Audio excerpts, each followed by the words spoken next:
Nasugatan ng isang lalaki sa Tondo, Maynila matapos siyang hatawin ng 2x2 sa ulo. Ayon sa suspect, nagbanta umanong mamamaril ang biktima. Nakatutok si Jomer Apresto.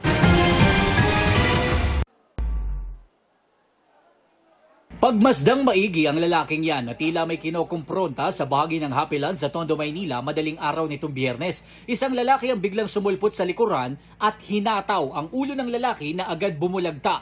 Gamit ang pedicab, isinugod sa ospital ang 29 anyos na biktima. Ayon sa tatay ng biktima, malala ang tinamong pinsala sa ulo ng kanyang anak na kinakailangang operahan sa lalong madaling panahon. Pero kailangan daw nila ng 2 bag ng dugo para masimula ng operasyon. Sa kwento pa ng tatay, nag-ugat ang gulo matapos siyang mabastusan sa pagsagot ng mga kaibigan ng sospek at aminadong nasaktan niya ang isa sa kanila. Nakarating sa kanyang anak ang nangyari na sinubukan lang umano siyang ipagtanggol. Palaisipan daw sa kanila kung bakit hinataw ng sospek ang kanyang anak, gayong hindi naman siya ang nasaktan. Ang tanong ko, bakit nangialam? Hindi naman siya yun ang inano kong tao.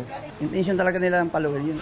Matapos yan, agad naman daw sumuko sa mga otoridad ang 19 anyos na sospek noong hapon din ng Biyernes. Na-recover din ang 2x2 na ginamit niya sa krimen. Sa kwento ng nanay ng sospek, una kasing pinagbintangan ng tatay ng biktima ang isa sa mga kaibigan ng kanyang anak na nanakit sa kanyang pamangkin. Pagkatapos ay sinaktan daw nito ang isa sa kanila bago umuwi. Ilang saglit lang, nagulat na raw sila nang biglang lumabas ang biktima na nakainom noong mga oras na yon. Nagwawala na rin po, tapos pinagbabantaan po silang babarilin isa-isa. Yung anak ko po, syempre parang sabi niya po sa akin, nagdilim na raw po yung paningin niya kasi bukod sa sinapak na po yung tropa niya, ginanon pa daw po sila.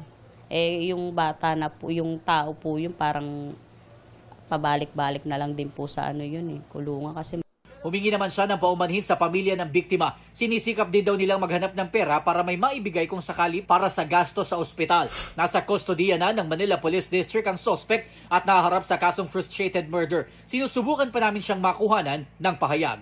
Para sa GMA Integrated News, Jomer Apresto, nakatutok 24 oras.